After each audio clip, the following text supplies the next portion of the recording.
One thing about a narcissistic parent is that they love to lower your confidence. They love to make you feel like garbage. They want to make you not trust yourself, not trust your own decision making. They are essentially breaking down your self worth and your confidence so that you have to look to them for validation, which makes you easy to control and it makes you constantly seek and attempt for their approval. And this is exactly what we're going to talk about today. We're going to get into 3 ways that narcissistic parents lower your confidence, and I'm going to share some ways that you can actually bounce back from that. So let's get to it. If you're the black sheep, the cycle breaker, or the parentified eldest daughter, you're in the right place. Welcome to Becoming Enough, empowering black sheep and cycle breakers to remember their worth. I'm Roshni, your host, and the founder of Black Sheep Experience. Through coaching, spiritual offerings, and guided resources, I teach you how to regain your sense of self-worth after surviving your toxic childhood. Visit blacksheepexperience.com to work together one-on-one or to find additional resources. Your experience as the black sheep is unique, and it's time we finally started to talk about it.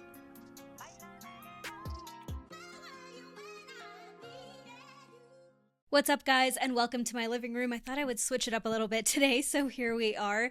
I have so much to tell you. I was just on this vacation and trip with my family, and I'm hoping that I can put together some B-roll and share more about that experience because it was like a full culmination of all of these things throughout my black sheep experience, right? Being on a boat with no internet and none of my friends and none of my usual coping mechanisms was interesting and it was challenging. And I ultimately feel so proud of myself because it felt like all of the things that I have spent my time and energy in learning and teaching myself and doing in order to heal has paid off in a way. And obviously, it's like my life still has its normal ups and downs and its own challenges, but being able to see how I can regulate my nervous system and have a good control of myself and not let myself get buried in shame and despair and just constant frustration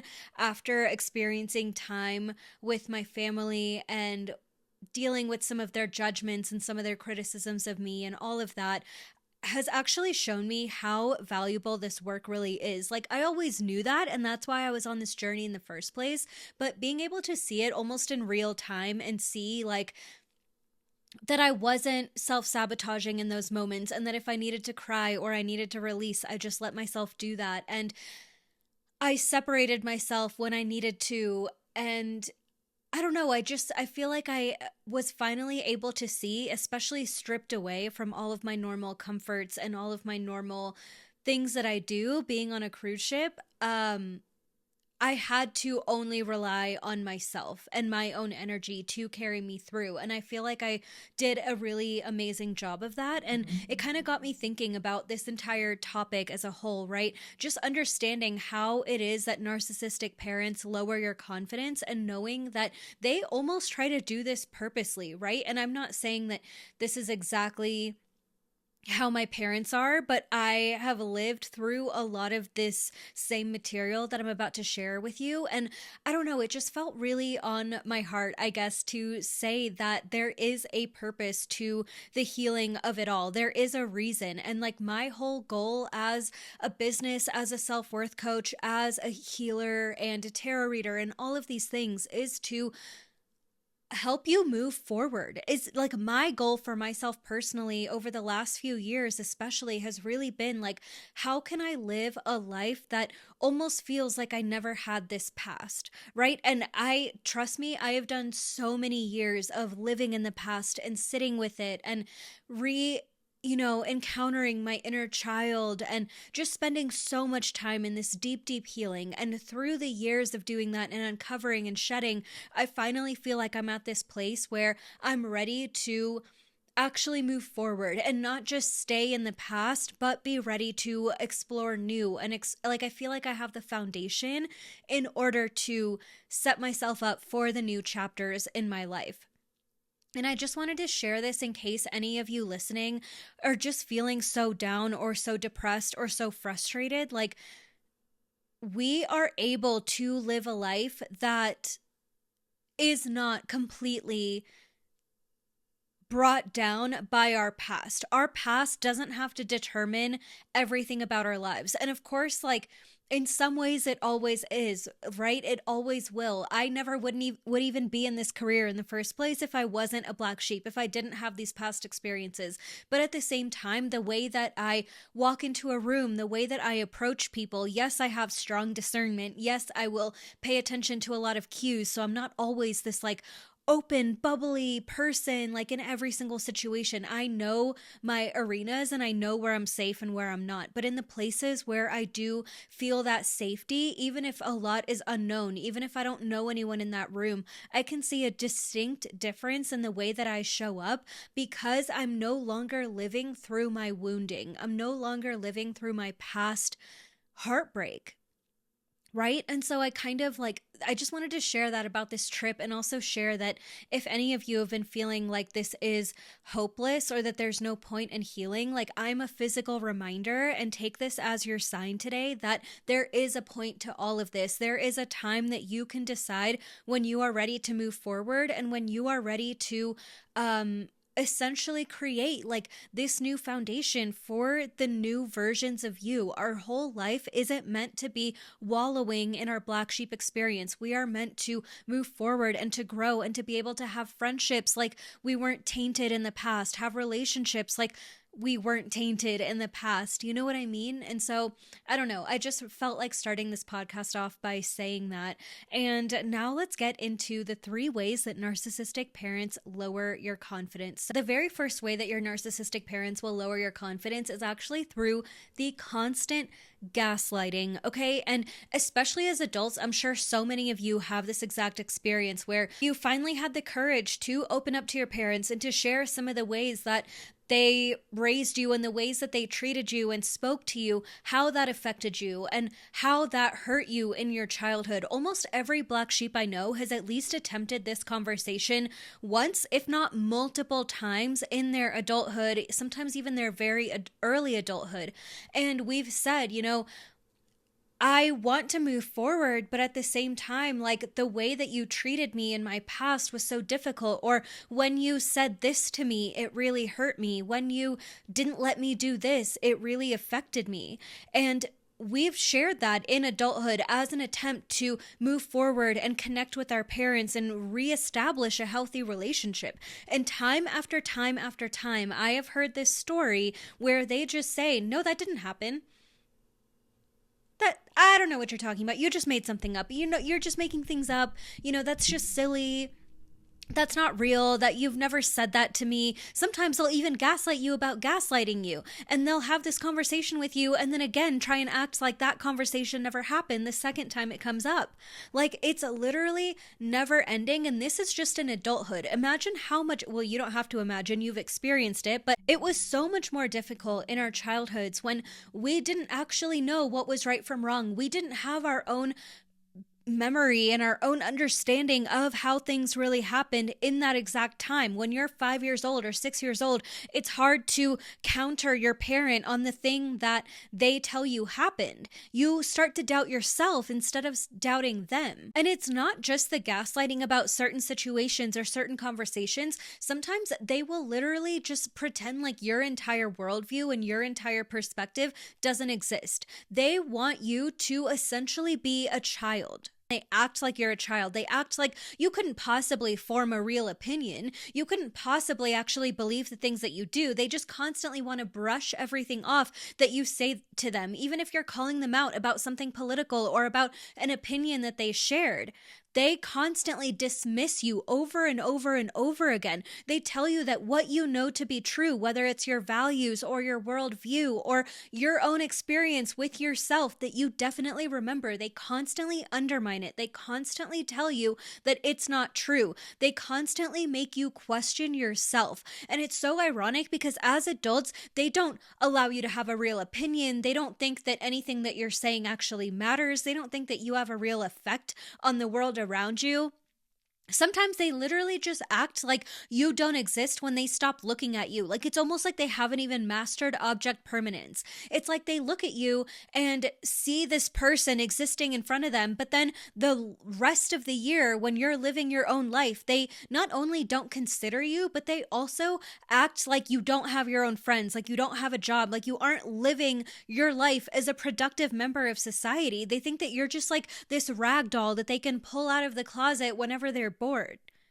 And it's so frustrating to have this power taken away from you and to constantly be undermined all the time. So when you were a child, they parentified you and they made you responsible for your siblings, for yourself, for everything that you had to do. They made you responsible for them. They made you manage their emotional well-being and their emotions that were constantly roller coastering. They made you watch out for their temper as if they weren't the ones who could control it. But then as an adult, instead of admitting that you have been in control for such a long time, that you have had these responsibilities and know how to conduct yourself for so many years, they act like all of a sudden you're a child. So, your entire childhood, when you deserved to be protected, when you deserved to maintain your innocence, you were parentified. And your entire adult life, when you finally have the willpower or the finances or the ability, legally or otherwise, to make decisions, to live your own life, all of a sudden they want to act like you are not capable of that. Like you didn't do half the things you needed to do in your household. It is so frustrating and it completely destroys your confidence. It destroys your self-efficacy. It destroys your belief that you can actually do things in this world because the people who witnessed you your entire childhood are no longer validating what they witnessed. It makes you feel crazy. And coming from that perspective, it is such a struggle to actually trust yourself.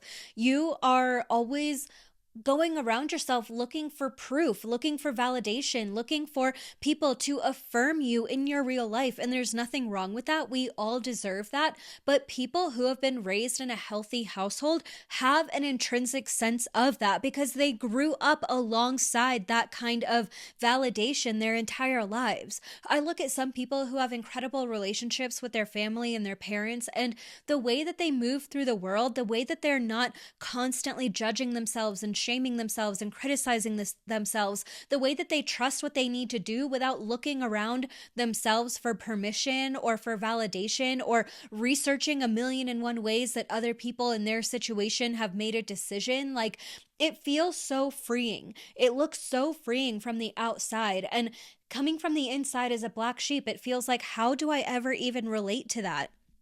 How would I ever even know what that feels like to just say something and have someone believe me, to do something and have someone stand behind me?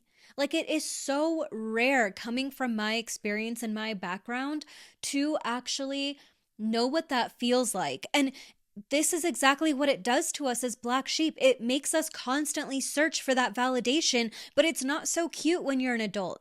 So if you are constantly believing in doubt and believing in fear more than you are trusting yourself, and then you look to the external world to change that, it is going to constantly be a self-fulfilling prophecy that is teaching you that you shouldn't actually trust yourself. And it becomes really frustrating to live in this cycle. People live in that cycle for their entire lives.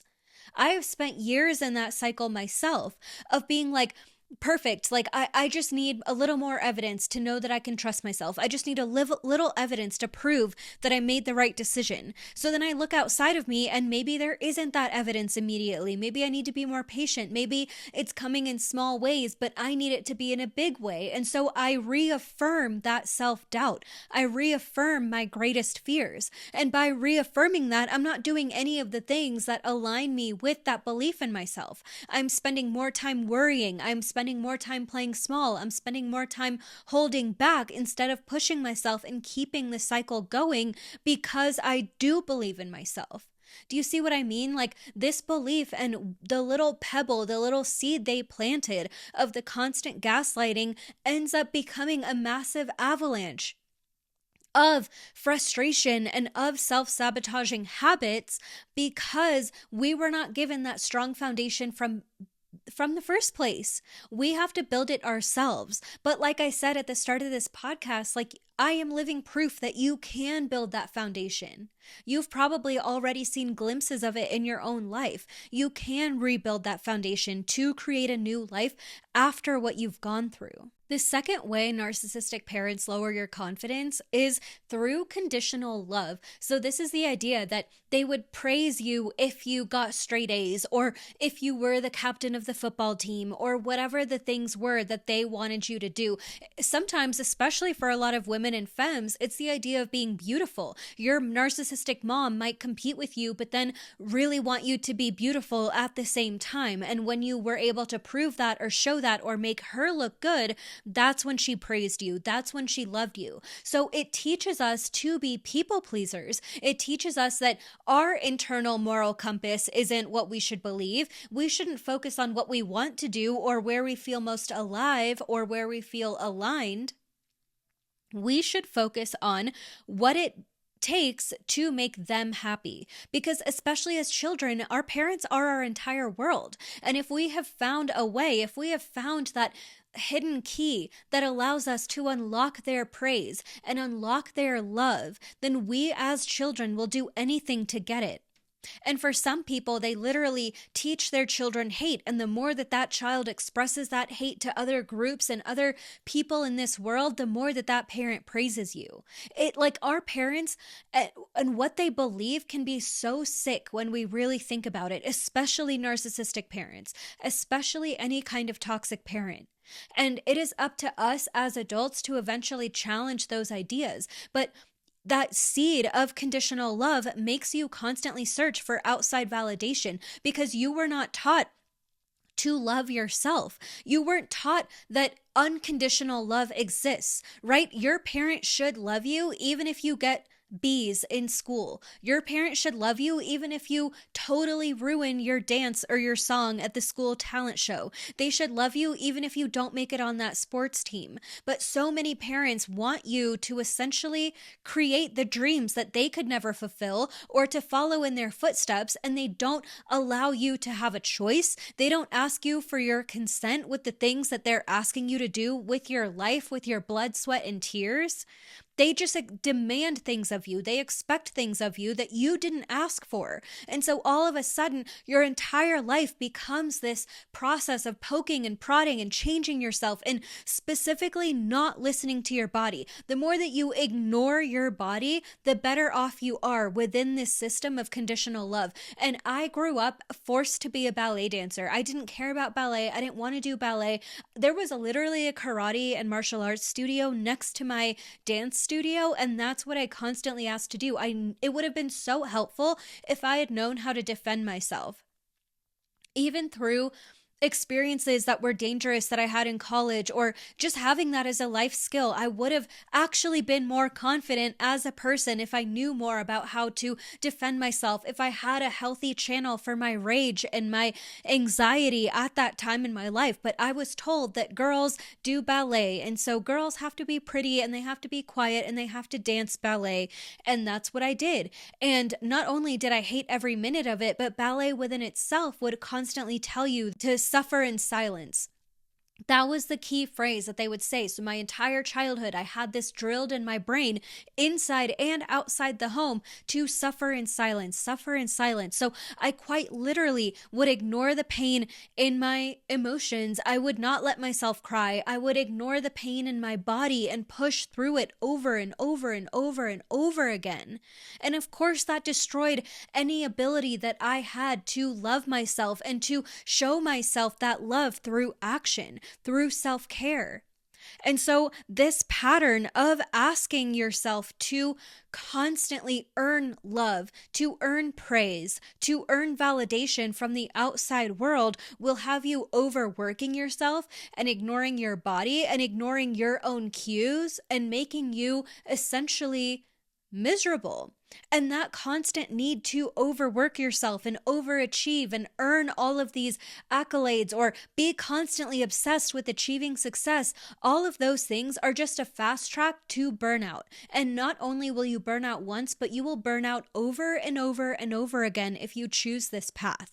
Low self-worth and low confidence literally depend on you seeking outside validation, right? When you have a high sense of confidence in something, you're not afraid if someone has a different process than you. You're not afraid if someone else does better than you. You feel good in what you've done, and you know when you've achieved your best. And you can give yourself that credit and give yourself that praise.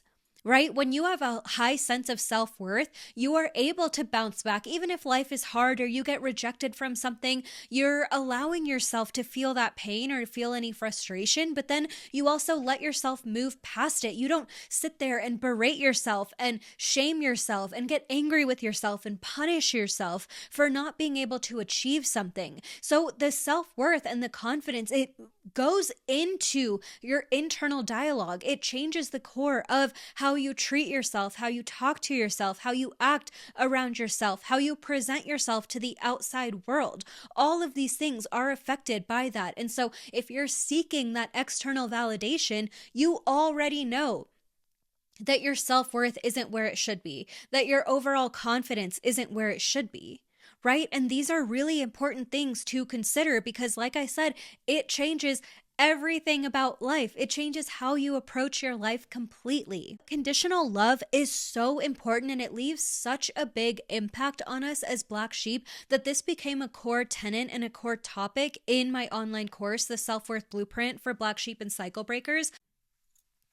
I launched this course last year, and in it, I wanted to heavily focus on the idea of conditional love. So not only did I go way more in depth with my teaching on conditional love and how to recognize it and how to heal it, but I also included an entire section of the workbook that is included within that course to focus on conditional love and not just some of the wounds, like unearthing some of the wounds around that from your past, but also diving into how it's affecting you today, your current version of yourself. It is still trickling into your daily life, and that's what I want to help you change. That is what I want to dig into with you and help you reform, right? So this online course, you can buy it at any time. You can do it all self-paced. There's no live component to it, but not only will it walk you through those very specific things around conditional love and other factors as well, but it will also teach you how to do somatic healing, emotional freedom technique, and tap on yourself in order to directly affect your self-worth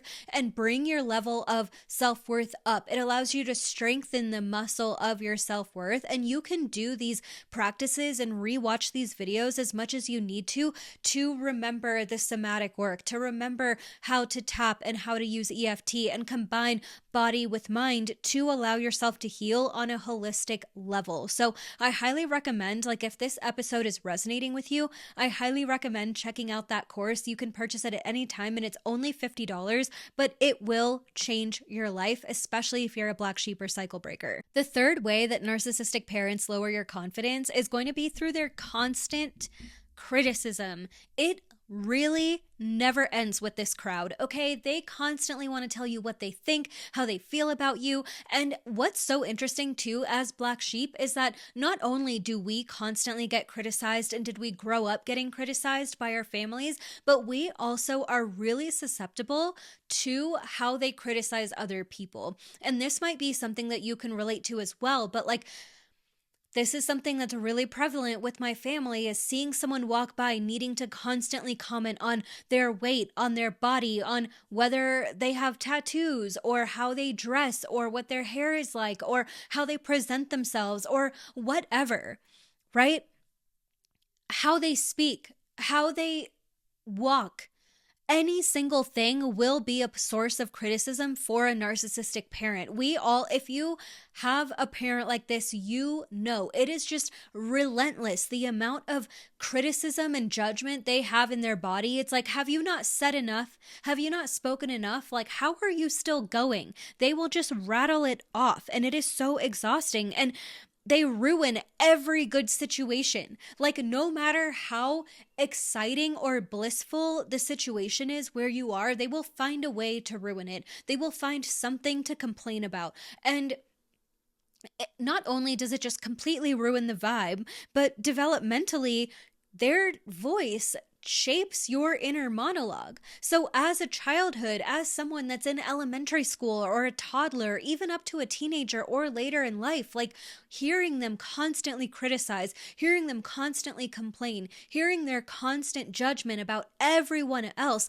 they show and they express more judgment than they do love, directly to you and to everyone else in their world. And so that becomes your internal dialogue. Like, you don't really even have control over that. It's like kids just absorb things like sponges, right? A kid who has a dad who's constantly golfing and their kid is around the golf course, they may know how to hold a putt just automatically, right? They may know that you're supposed to line things up and whatever. I don't know. I don't know why I decided to talk about golf because I don't really know that much about it, but you know what I mean? Like, a child whose parent is a musician will feel more comfortable around music, will just naturally absorb these things. And so when our parents are constantly criticizing us, criticizing everyone else, complaining, judging, just not allowing, just not displaying acceptance, not displaying love, not displaying openness, that becomes our dialogue. We are constantly scanning our environment and becoming extremely hypervigilant about who around us is unsafe, who around us is going to look bad in front of our parents. We start to internalize all of those qualities and we start to avoid doing the things that are going to piss our parents off or the things that they judge. And sometimes, a lot of times, we directly rebel and become the embodiment of those things. If they hate piercings, you get piercings. If they hate tattoos, you get tattoos. And that's why you're cooler than them. And that's why you're the black sheep, okay? Like, we have this need to rebel because everything that they hate is just so, it just takes over everything. But even before that, even before we get the nerve to rebel or the ability or the control over ourselves to do that, we are hearing their voice inside our head constantly. And that becomes the source of our inner shame, right? Many of you may be body positive or body neutral or accepting of multiple bodies, but we may still have a fragment of our voice of our parents being fat phobic or being judgmental that's still ingrained in us because it was such a core aspect of how we grew up, right? Even thinking about people who have almond moms or almond dads or parents who are just constantly obsessed with body image or whatever it is, you absorb that without even trying to. And all of a sudden it becomes your battle. So this constant fear that we have of judgment, we don't just keep that within the home. We go into high school and college and our workplace constantly thinking that other people are just waiting to judge us. It's going to keep you from singing karaoke at the bar all the way to chasing your greatest dreams. It's going to keep you from putting yourself out there online, which is almost a necessity in this day and age. It's going to keep you from doing so many things that you want to do or care to do because you're afraid to look like a beginner because you have this constant fear of being judged. The second you fail or you struggle with something, you are judging yourself. You are shaming yourself. You start this internal constant berating of yourself that doesn't allow you to expand, right? If we only do the things that we know we're going to be good at, we're only going to be doing the things that we've done before. All of these things that make life beautiful are on the other side of fear, are on the other side of possibly looking kind of dumb, right? Like, think about tourists. I think about tourists a lot because not only was I just a tourist, but my day job is within the tourism industry. And so whether I'm at home or abroad, I'm constantly getting a firsthand look into tourism, and tourists look dumb, right? Like, you look dumb. You might look out of place. You don't know where you're going. You're asking questions. But when you come back, when you have finished that voyage or that trip, if you're doing it right, have learned so much. You've opened up so much. You've experienced new things. You have risked yourself looking dumb. You have risked yourself looking dumb in order to gain invaluable new experiences. And in order to do literally anything worthwhile, you have to risk looking dumb. You have to risk not looking like you don't know what you're doing. You have to risk looking like a beginner. But that constant criticism is what will keep you from doing that. It works as a form of self-sabotage. And the last thing about this idea is that their goalposts are always moving. When it comes to a narcissistic parent, again, they want to dangle their love and their approval in front of you like a carrot, right? They want to act like as soon as you have achieved something that they have wanted you to do, all of a sudden it's on to the next thing. Now, here's another thing that you need to do for me. Here's another way that you need to perform for me. Here's another way and another reason that I have to criticize you, even though you did every single thing that I asked of you. And this is also why the golden child in this family dynamic is still in pain. I have experienced a lot of black sheep and worked with a lot of black sheep who also identify as golden children, right? They were the source of all these accomplishments and all this joy in their life, but they also would go into a complete rage because they would do everything they were asked of for their entire lives for 20 years and then still not be able to fully unlock their parents' love and attention and affection. And it becomes so exhausting that you then just constantly blame yourself, right? Instead of blaming them, which is incredibly painful, we blame ourselves. And that's the last piece that I wanted to talk about today, is that even when we are adults, even as we get older, within the dynamic of our parents and ourselves, we always revert back to some form of feeling younger.